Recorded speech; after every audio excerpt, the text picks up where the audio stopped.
Hello and welcome to another episode of the Talking of Minds podcast. In this episode, we'll be talking about happiness, life satisfaction, and science. So, for this purpose, we do not define happiness as just as pleasurable experiences in life, but also as a way to having life satisfaction in general, and how insights from science can help us in achieving them. When we approach happiness as a way to life satisfaction, we need to address a very important thing about how we define the ways to derive happiness in life.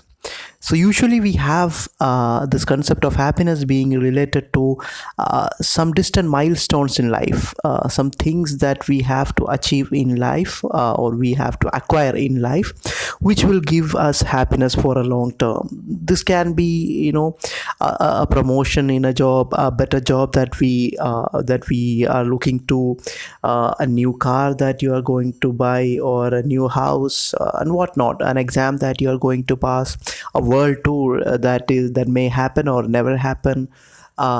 These are important, yeah, no doubt, but happiness may not be limited to having such milestones in life. Happiness can also be derived from small and everyday things that we do in life.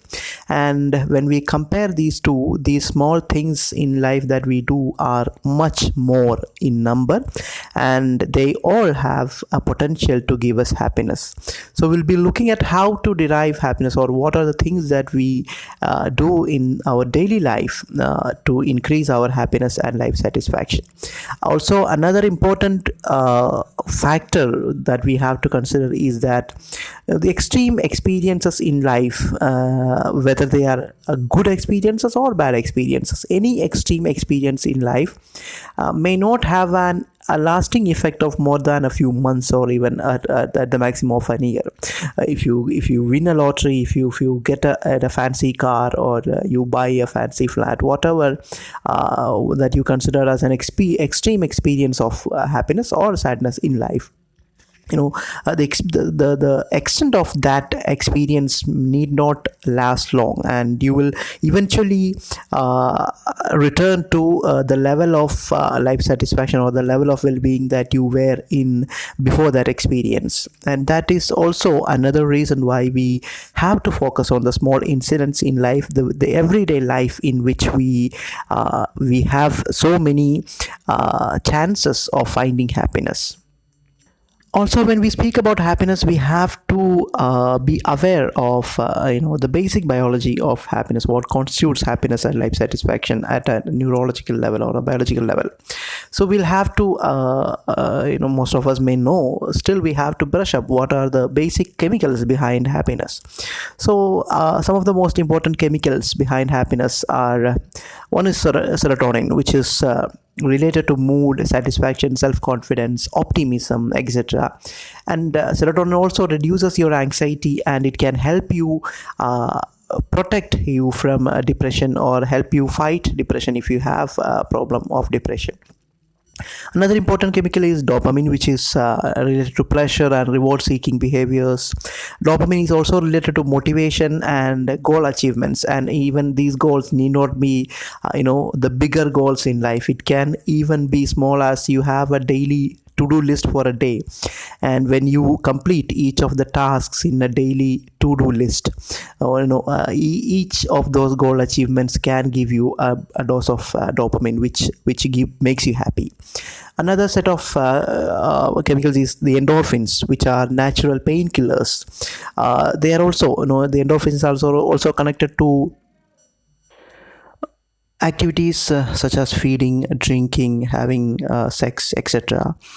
And also, there have been findings that the runner's high that you experience when you do some, strenuous physical activity is also connected to endorphins. And there are some findings that say that endorphins are not that much related to the runners that we call the feeling that we call a runner's high. There is oxytocin, which is called the bonding molecule, the bonding chemical, which works, behind the bonding that we experiences with, our loved ones. The bonding between a parent and a child, the feelings of faithfulness, having trust, etc. These are all connected to oxytocin. Oxytocin also increases while we do activity, physical activity, such as kissing someone, cuddling, having sex, etc.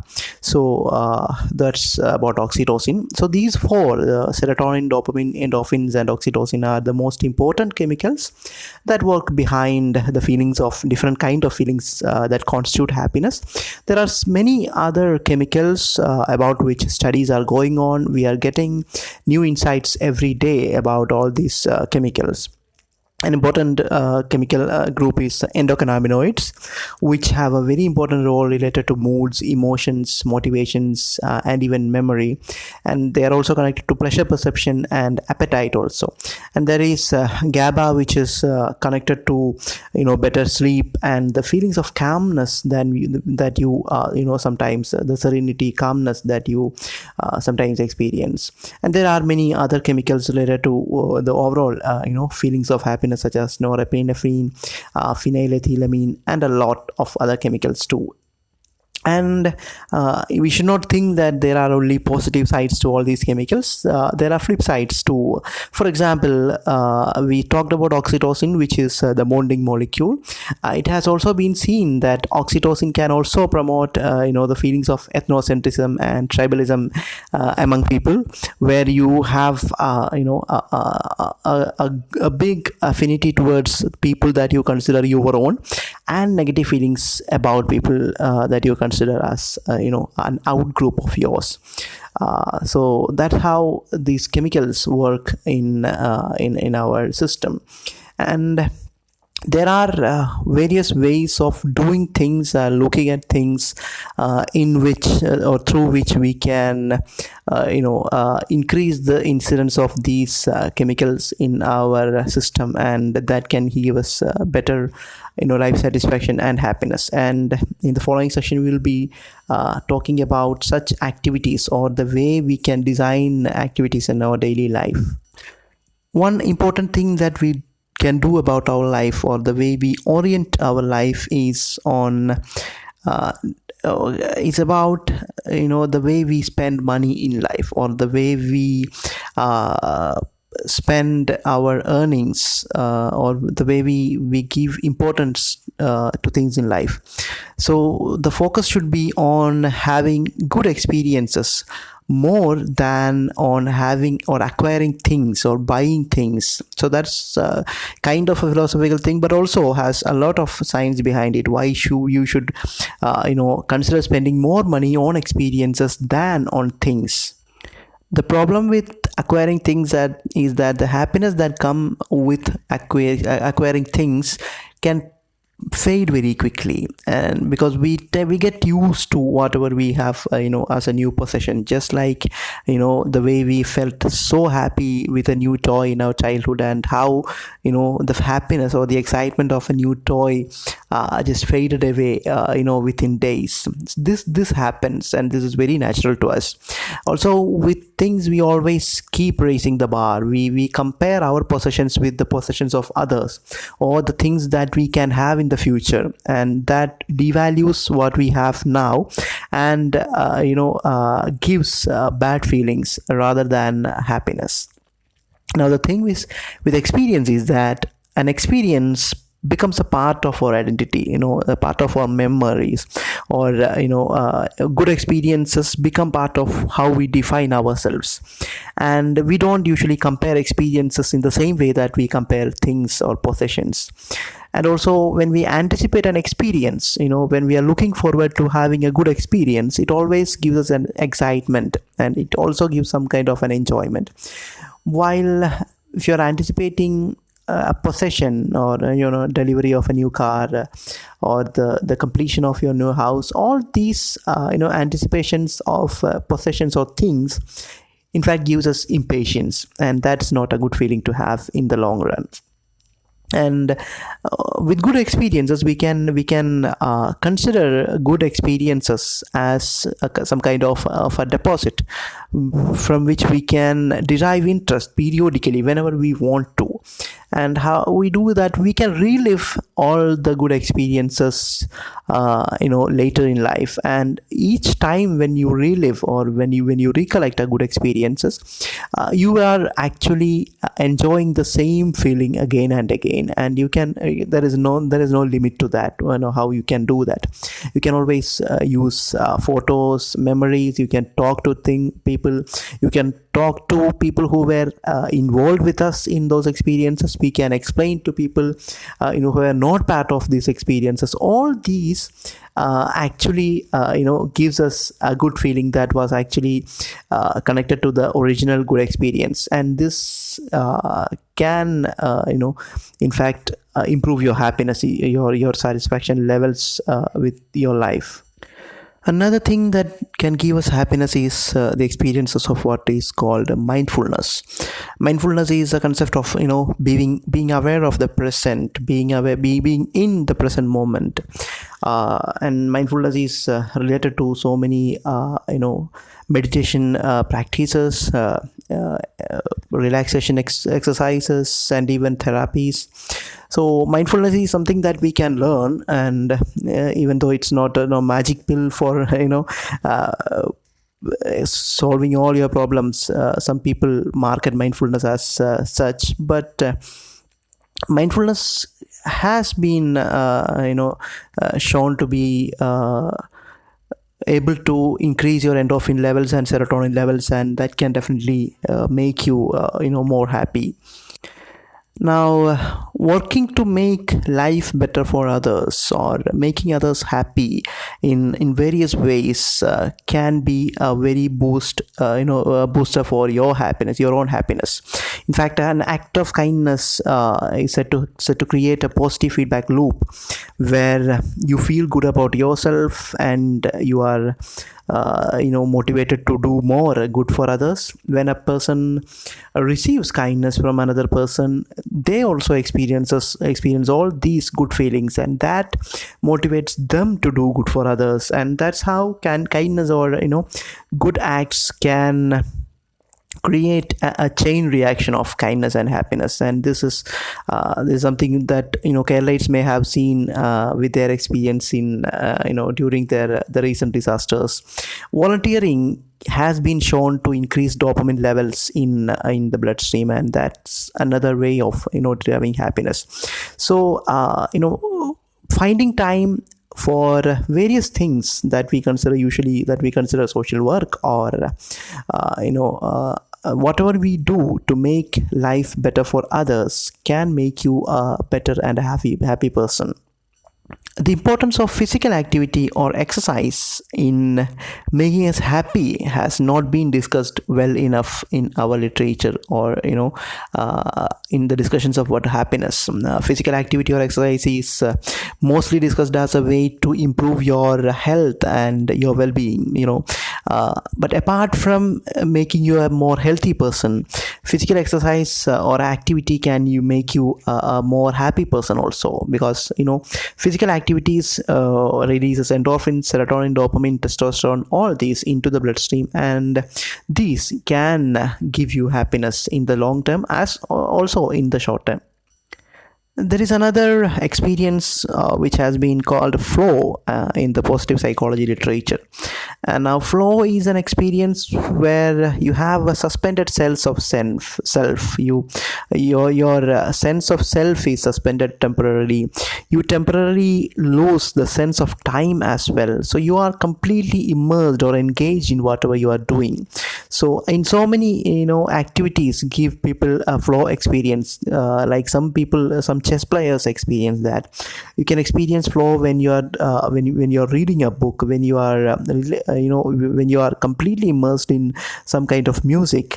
Either you are singing something, or you are listening to music. So this flow experience also is related to dopamine, norepinephrine, endorphins, and even some endocannabinoids such as anandamide, which gives us the feelings of bliss. So trying to achieve a state of flow in doing things or in enjoying things can be a boost for your happiness. Another attitude that we have to cultivate for happiness is something called self appreciation, is giving credit to yourself whenever it is due.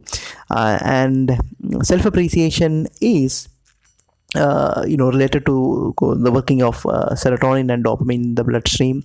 And similarly, optimism is something that we can learn to practice, and learned optimism can also be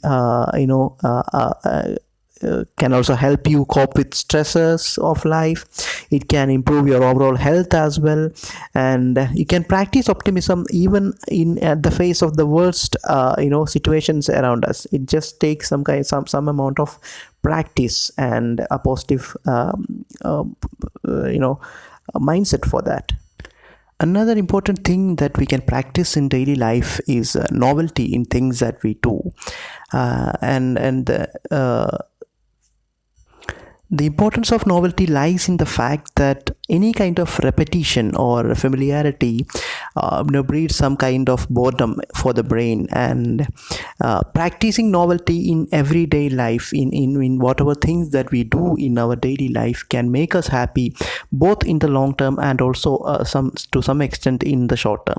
And also, practicing novelty or variety gives us a learning experience, which is also related to the release of dopamine, and it can also make us happy in the short term as well. Spending time with people who are happy triggers our mirror neurons, and they can make us happy.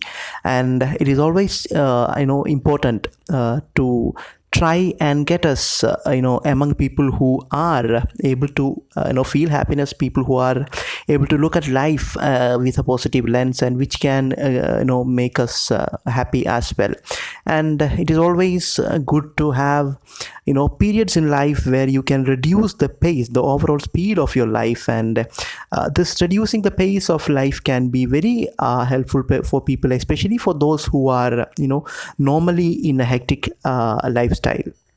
Another important attitude that we have to cultivate to be happy is the attitude of gratitude, or the act of gratefulness, expressing gratefulness or gratitude, and feeling the feeling of gratitude, and also the expression of gratitude to others and also to yourself, can activate your hypothalamus and increase your dopamine levels. And practicing gratitude in the long term can also act or protect you against problems such as depression as well.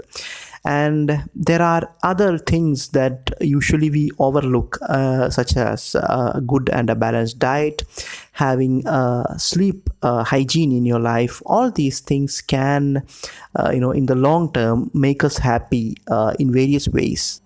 To sum up, we have to remember again that more than the big milestones or big achievements in life, it is sometimes the small and everyday things in life that you can tweak in various ways to make yourself happy for the longer in the larger scheme of things.